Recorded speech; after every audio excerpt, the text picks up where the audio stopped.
So I hate change. I've always been one for routine and tradition. When something did change, it would take me forever to get used to it, whether it was moving schools or just like a tiny shift in my daily routine. I would do practically anything to avoid change or make the change as minimal as possible. Life isn't always like that though, and I once had two big changes in my life. The first change was moving from two different high schools. My public school district doesn't have its own high school, so I got to choose between two different schools. Naturally, I went to the school that all my friends were going to.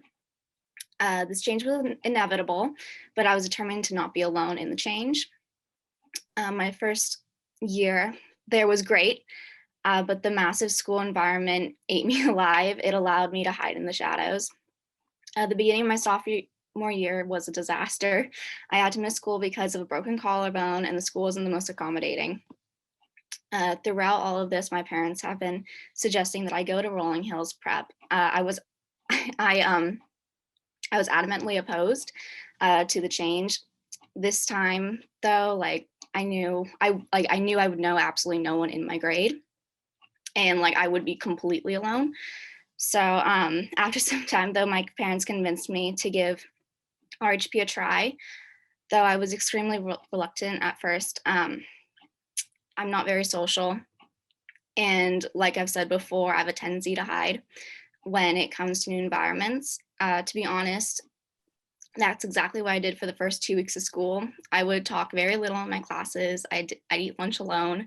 Eventually, I met a really bubbly girl who started eating lunch with me. Others began to follow outdoor ed. And then outdoor ed is where I got to know my classmates. On the bus, I sat across from a student who introduced me to her friend group. I got to know my I got to know my advisor and some other students in my grade. And after outdoor ed, I had friends to sit with at lunch in all my classes. They're still my friends now. I love them. The second change I would like to talk about is a barn change. Up until recently, I had ridden the same barn. The barn that was with was like a second home to me. I spent my weeks up there, and even my breaks before school, I'd go up and ride my horses, and other days I'd go after school. Unfortunately, I outgrew the place I called my home. This was a change that I refused to make for the longest time. When it finally happened, though, I was crushed. I wasn't sure what my life would be like now with my new trainer, mostly because she was the polar opposite of my old trainer. My new trainer was competitive and actually wanted to help me work towards my goals. At first, I didn't fully accept the help. There was a lot of relearning I had to do, and it was overwhelming. Spent multiple weeks doing pole work and flat work. She would have me hold the 2 point at the trot for a whole lesson to make sure I had the correct muscle strengthened enough. And don't get me wrong, I'm nowhere a perfect rider.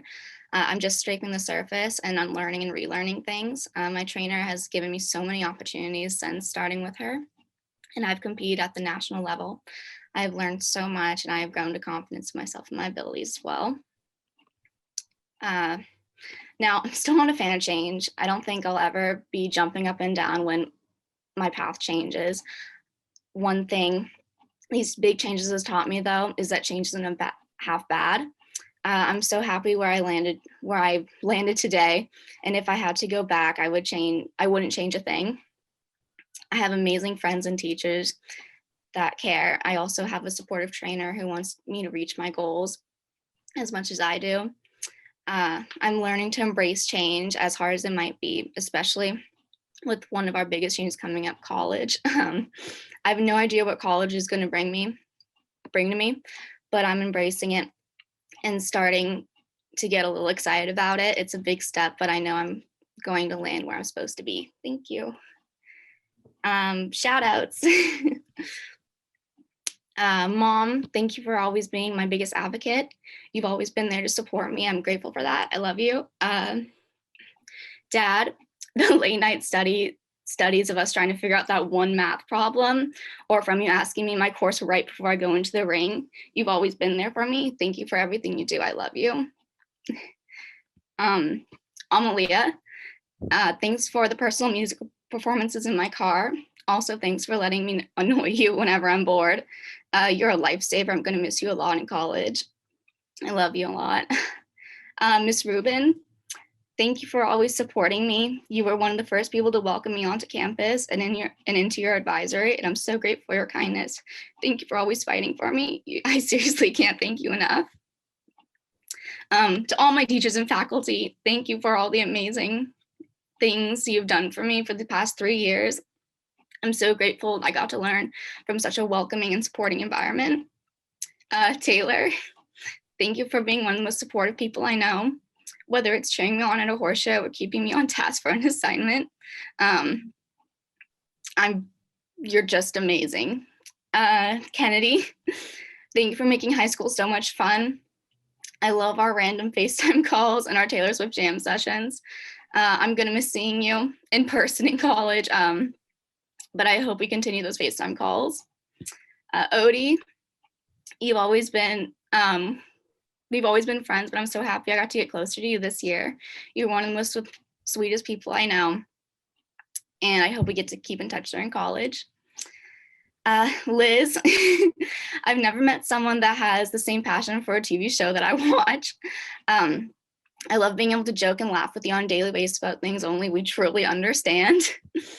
And then to all my other amazing friends, if I could give everyone an individual shout out, I would. I'm so glad I got to meet all of you, even if it was for a year or two. I hope we stay in contact. Thanks. Thanks.